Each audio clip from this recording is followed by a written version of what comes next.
Hello, and welcome to the Collapse Experiment. Today is going to be definitely a different show. I want to make sure this is recording. I see the red light. Yes, it is. It is working. So, today, back to Ed Piskor, who kind of got pushed onto the sidelines due to what happened with Trump last Saturday, all the crazy stuff that's still coming out. And I don't want to get distracted by that. Oh, there's that pop up. Gotta love it. Still don't know why that happens.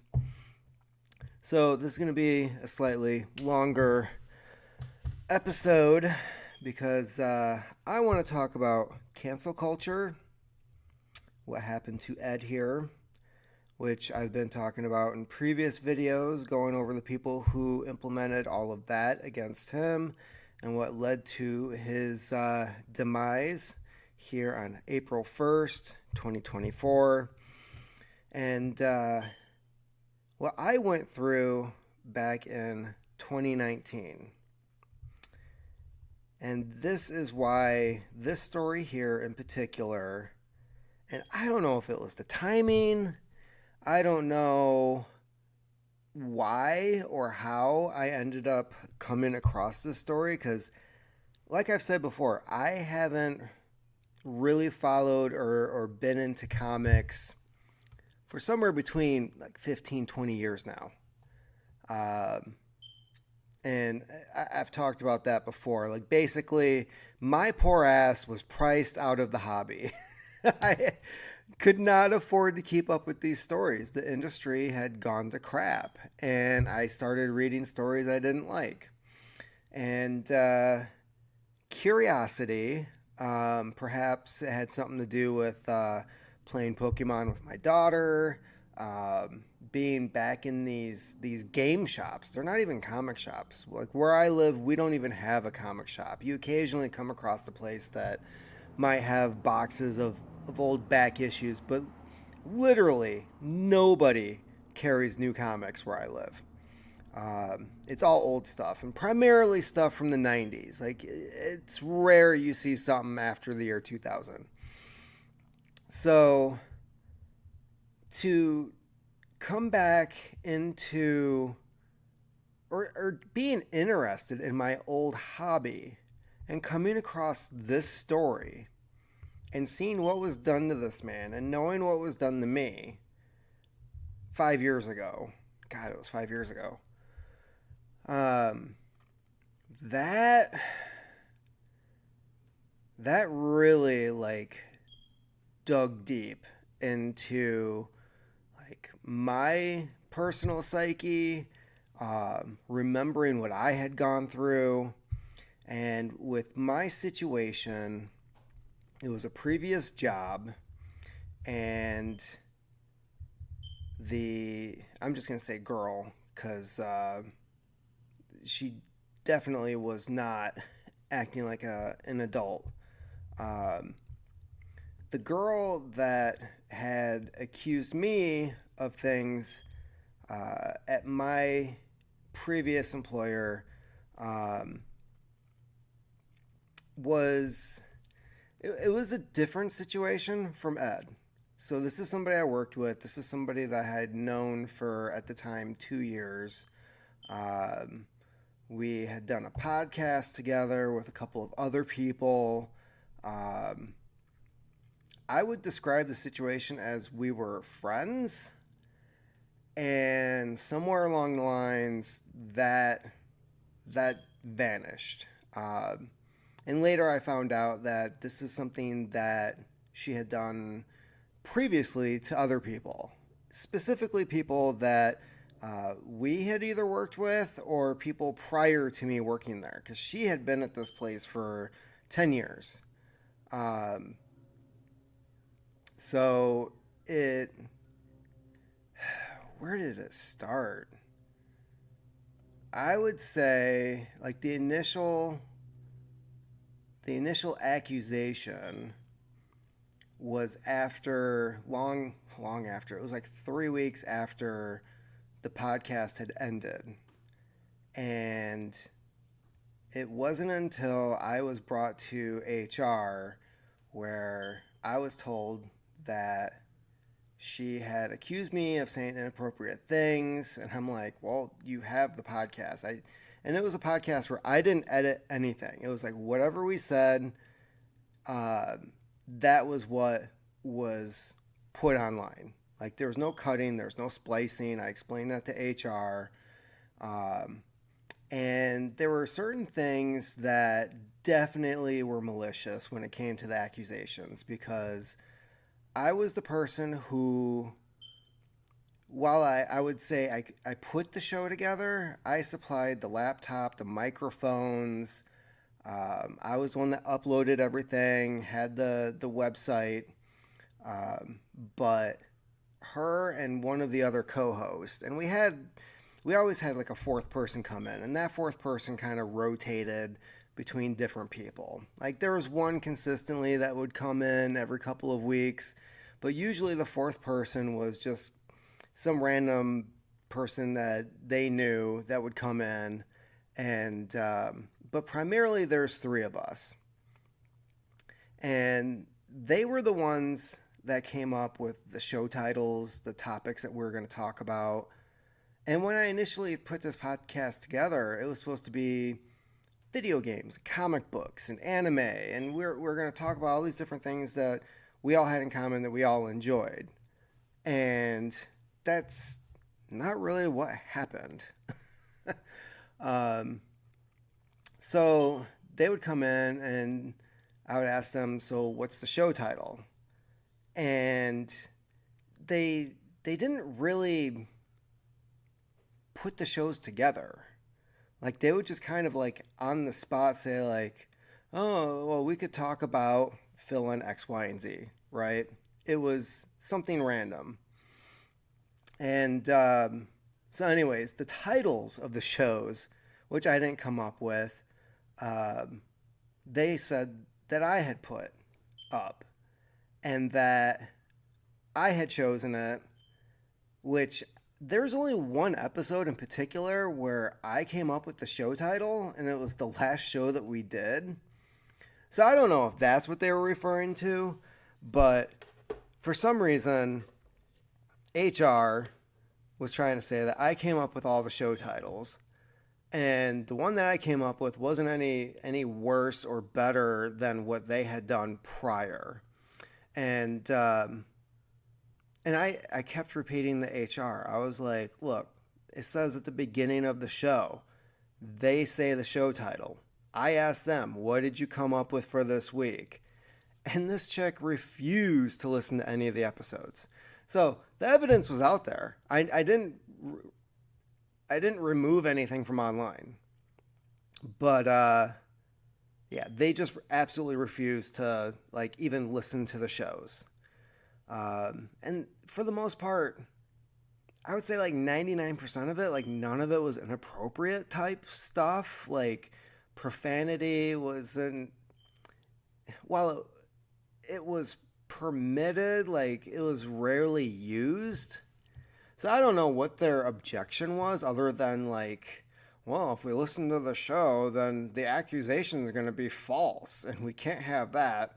Because it clearly turned out, and this went on for weeks. The investigation from HR, the interviews with coworkers, me being stuck in the basement of the place where I was working because they didn't want me by coworkers who could accuse me of like retaliation and stuff, when in reality, isolating me from everyone else and still expecting me to go to work at that time was just another form of punishment.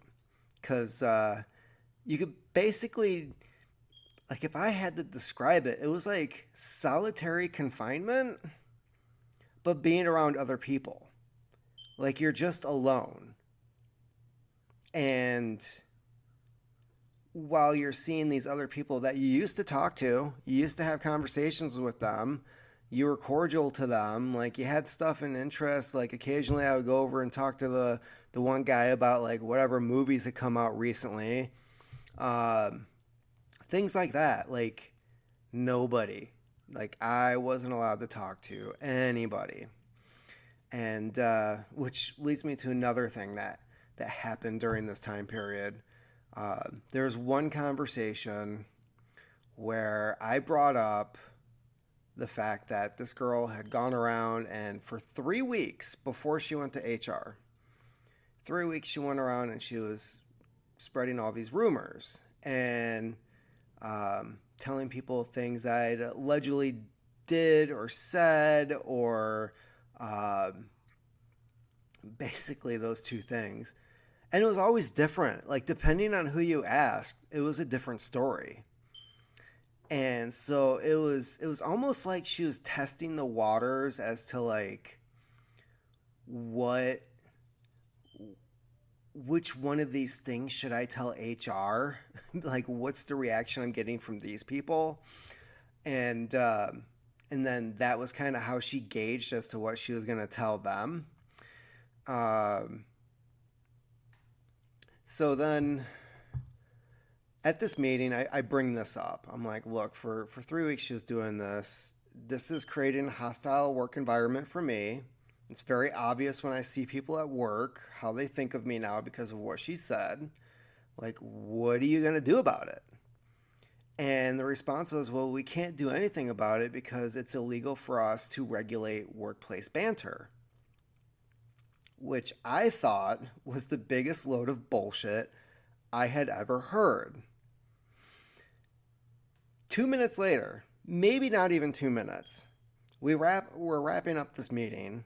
I'm like flustered and pissed off because I'm like, this is insane. Um, and she says to me before we go, these are the things you're not allowed to talk about at work. And I was like, what do you mean not allowed to talk about? Well, it's offensive or could be regarded as a threat or this or that. And she goes on listing these different things that I'm not allowed to mention, talk about, bring up in conversation, which is hilarious because a lot of the things they were trying to accuse me of were conversations that were instigated by other people who were asking me my opinions on things. Which, again, like, I'm telling you, this whole thing wasn't even, it went from like this girl accusing me of things to them just searching out things that other people didn't like about me. So it turned into this whole broad thing.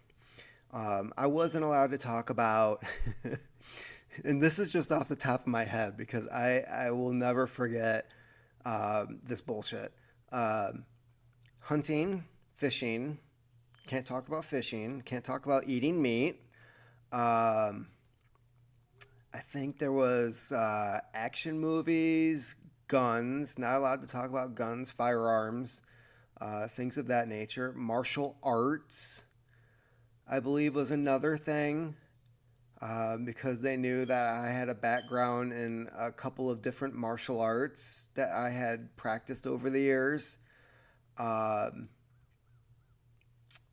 and of course, there was like the usual like sexual content, blah, blah, blah, which I'm like, dude, there's like the HR video that everyone's required to watch. Like, if I had done these things, like, you'd already have grounds to like fire me. So I don't know like why you're throwing in the stuff that's already been covered the last 2 years, but yeah, sure, go ahead. So, anyways, this whole thing goes on for about a month, and the first 2 weeks is I'm stuck in the basement, and I'm just completely isolated. Occasionally, I'd see somebody from the union, which, like every situation I've ever been in where the place I work for has a union, the union is usually absolutely worthless.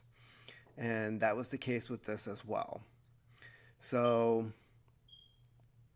the first 2 weeks was HR going around asking everybody about me and what they had to say, what complaints, what could be considered harassment, all this other bullshit.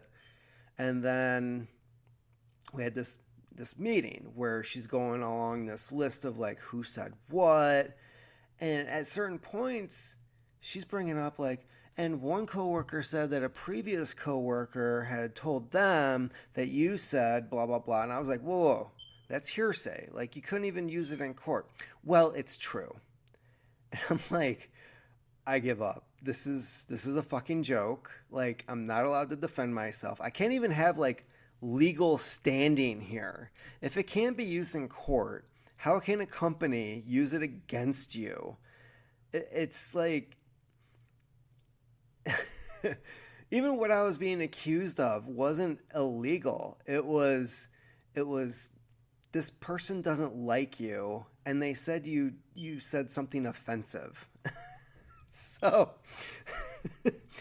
uh, the whole thing just turned into a joke. I'm like, look, are you at one point I'm like, are you gonna call the cops? Like, what the fuck? Well, no crime's been committed here. Then what the fuck are we doing? So yeah, so hearsay was involved, and my favorite part was when they went to this one guy that I worked with in my department, and he was like, well, I felt like some of the show titles that he had on there were misogynistic.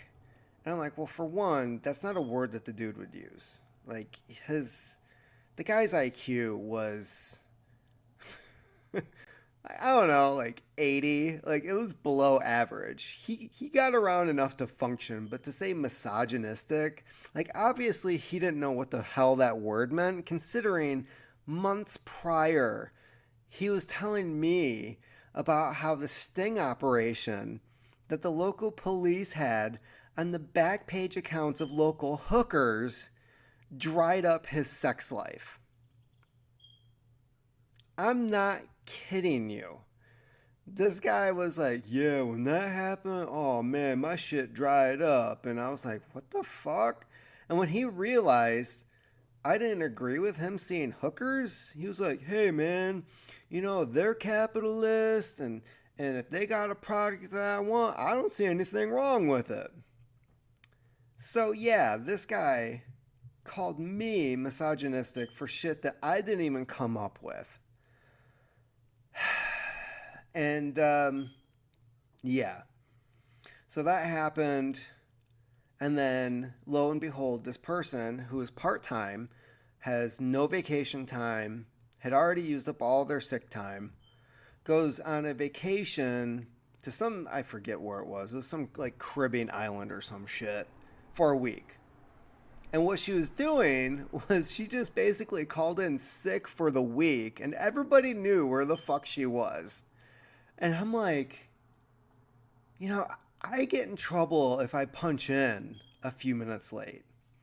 This chick calls in sick for a week straight when they know damn well where she is. And she had planned this weeks before. Like, she had told me about it before she went to HR about me and how her and this other friend of hers were going to this tropical island. And I was just like, oh, okay. Well, I didn't really give a shit because it's like, I don't have to cover your shift. Like, you're screwing other people over, not me. Joke's on me. So, yeah, then I had to wait another week. So, like, they had come to their conclusion, but they couldn't announce it without her being present. And I'm like, oh, this is some more bullshit. I'm like, she's doing something that clearly she should get fired for. Or at least written up, right? At the least written up. Like, she knows what she's doing at this point. And so she comes back. And yeah, I'm stuck in the basement for another week. And then finally she comes back. And her shift was before mine. I worked an evening shift. And so they told her first while I was at home. And I had no idea what was going on. And apparently she throws this temper tantrum and she goes out into the middle of the open public area of this facility, and she's on the floor and she's screaming and crying, and security's trying to like take her somewhere else in private. But no, she's got to do this in public, obviously, to show how outraged she is about what they had decided. And so they end up removing her. And uh, after that, she puts in her 2 week notice. And so I come into work not knowing any of this. And the first thing I'm told is, we've come to our conclusion. And I'm like, okay. And they're like, well, you're going to get a formal write up. And I'm like, okay, whatever. Like, 4 weeks. 4 weeks for them to give me a piece of paper saying, don't do this again. I'm like, okay, obviously, either you didn't believe what she had to say, or you know this person and you know that it's like, the witch hunt. The witch hunt was, to me, the worst part because it didn't address the accusations. It was searching for more so that they could do something. Like, obviously, they wanted to do something. Like, get rid of me? I don't know. And, but that was the part that pissed me off the most. And, plus, they even threw in stuff that I had already been talked to previously. And usually it was like some joke that I had made about God knows what. And somebody was offended. And it's like, okay. And, it was prior to that where I was just like, okay, so obviously don't talk to this person. Don't talk to that person. Oh, so when I'm asked a question, don't answer it honestly because that answer might offend somebody. That was another thing that had come up. Like, oh, what do you think of this person getting such and such job? And I was like, they're not qualified. Well, why do you think they got it? Because they're a single mom. Kid you not. Well, we don't want that to get back to her because if she finds out, she could be offended or think that she doesn't deserve that position. She doesn't. Like, she has no qualifications for that job. I know why you gave it to her. And I'll fucking say it again. Yeah, so anyways, yeah, she throws a fit, puts in her 2 week notice. Well, then she decides that she's going to take her 2 week notice back. So she tries going to HR and she tries to take it back, and they're just kind of like, whatever. And so I go in, they give me the write up, and then the very next day, and I kid you not, it was the very, very next day, she goes to HR, same girl, and accuses one of the security guards who's on camera of inappropriately touching her when they removed her from the lobby. And there's got to be anywhere between 5 to 10 different cameras in there, if not more, like on this spot from different angles. And so I come into work the very next day, and right away I'm like ushered into the office, and I'm like, what the fuck is going on now? Because I'm thinking, like, did they change their minds? Well, they can't change their minds according to the union. So I'm kind of like freaking out, like, I'm over this shit. Like, what is happening? And they say, well, so and so has accused one of the security guards of inappropriately touching her. And they had remembered in a previous conversation where I was like, look, this girl, she's got a list of people that she has a grievance against. Like, after she's done with me, she's going to go after, and I name the security guard. I'm like, I'm telling you, after this, if it's not weeks or a month or 2 months, like, this is going to be her next complaint.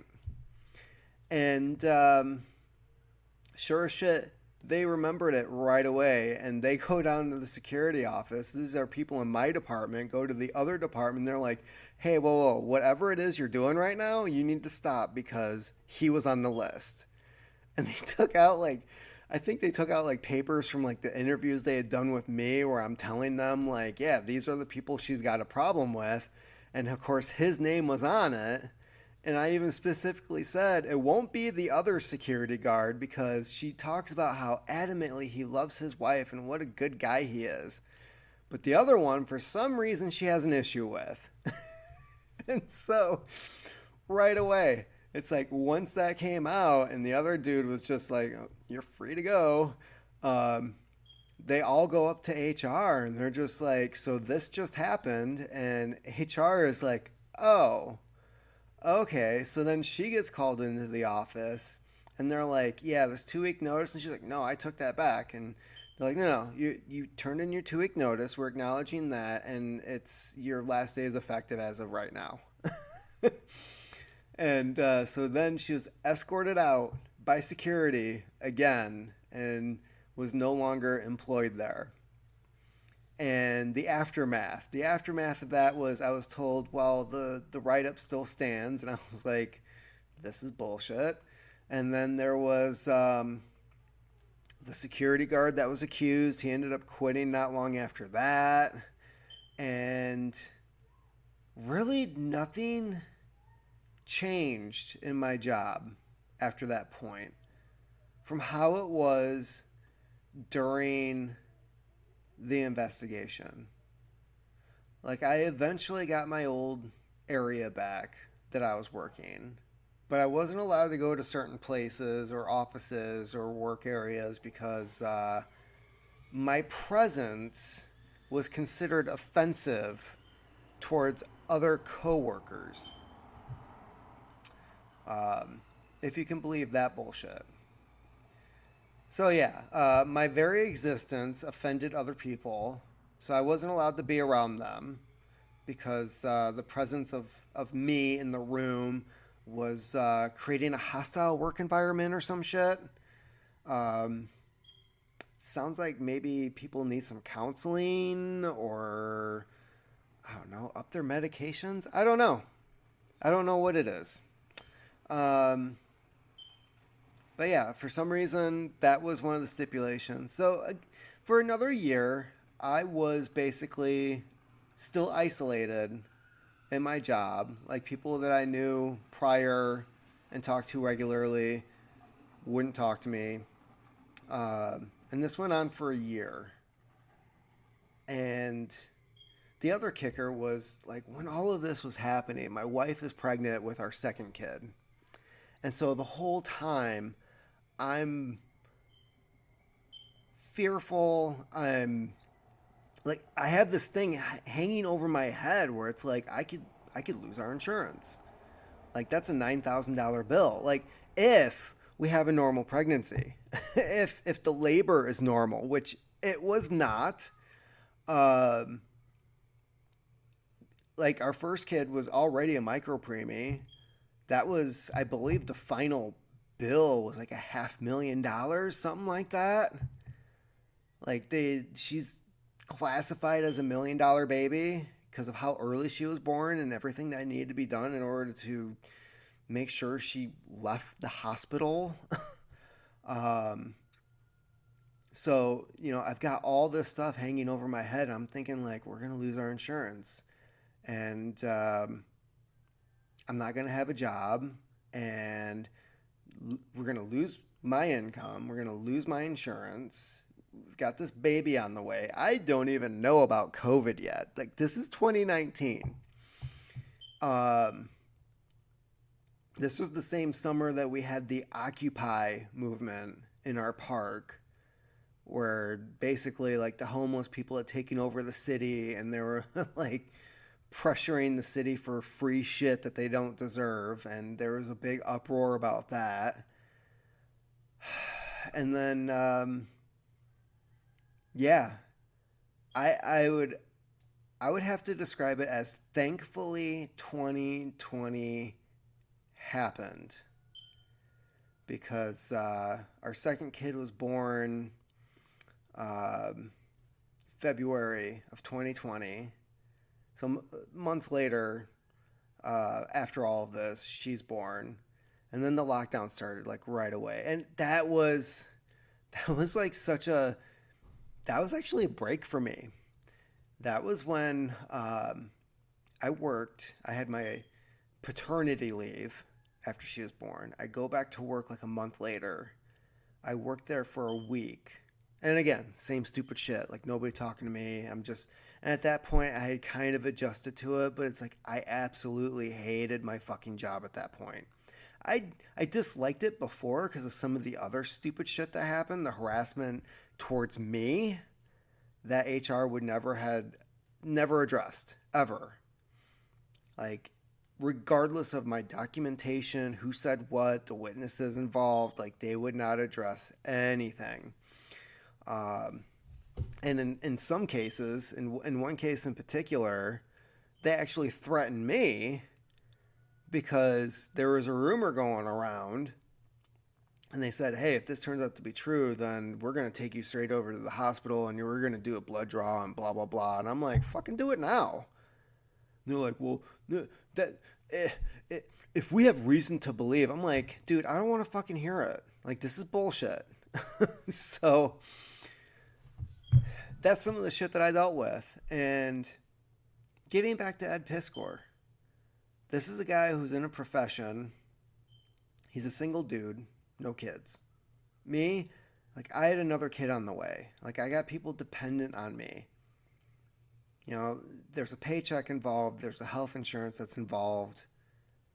Like checking out like Ed did was not an option that ever came to mind. It was like, how the fuck do I navigate this thing to where I get to keep the shit that we need and can fucking move on with my life? And so with Ed, it's like he's self-employed. He's making comic books. There's no health insurance. He's got no family, no wife, no kids. And comics are his life. Like literally everything about his life. Like where I was in high school is where Ed stayed. Like I dropped out of the whole comic thing. Like I had no interest in being an artist or graphic designer or anything at one point because it's like the market was saturated. Like I didn't have the money to go to school. I didn't have the time.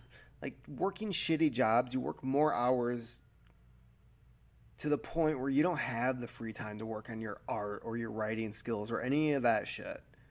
Like it just you're freaking exhausted by the time you get home. Ed somehow navigated through that. Like he ended up living the life that at one point 25 years ago I thought I was going to be living. And he got there and he did it. And then a bunch of assholes online fucking took it away from him.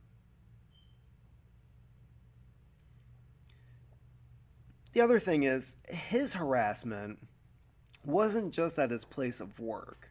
It was from I wouldn't even say coworkers, it was peers.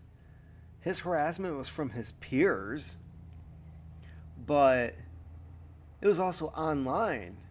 It was people bugging him, bugging his parents, trying to contact him over the phone, like nonstop harassment to the point where he had to delete his Twitter account. He found out his closest one of his closest friends was no longer going to be involved in a show that they did on YouTube because a bunch of assholes wouldn't leave him alone either. So I know the situation I was in was different, and it was longer, and it was dragged out. It wasn't the week of hell that Ed had been subject to. But I can't. I have some idea with what I went through. I have some idea as to what he was going through because you just don't know what the fuck is going to happen next. It's like when I went to that HR meeting. Days later, maybe like a week after it initially started, and they sit me down and they're like, here's what everybody else that you work with had to say. And I'm like, what the fuck is this? That's probably how he felt when a chick that he had sex with twice makes some shit up about like, yeah, he said that if I did this for him, then he would give me his agent's number. Fuck you, bitch. That didn't... You fucked Ed twice. Molly Wright, you fucked Ed twice. You probably already sucked his dick on your own accord. And yet, you go out there and say, like, well, this is what he told me. Not, just acknowledging the fact that you even, like, had sex with the dude. So, That chick is full of shit. I wonder why she left that out. Who is she with now that would get... You did what with that? Yeah, but you come out with those accusations. So anyways, that's what I went through. That was my experience. This is why Ed's story sticks with me. I hope that helps. Keep on typing.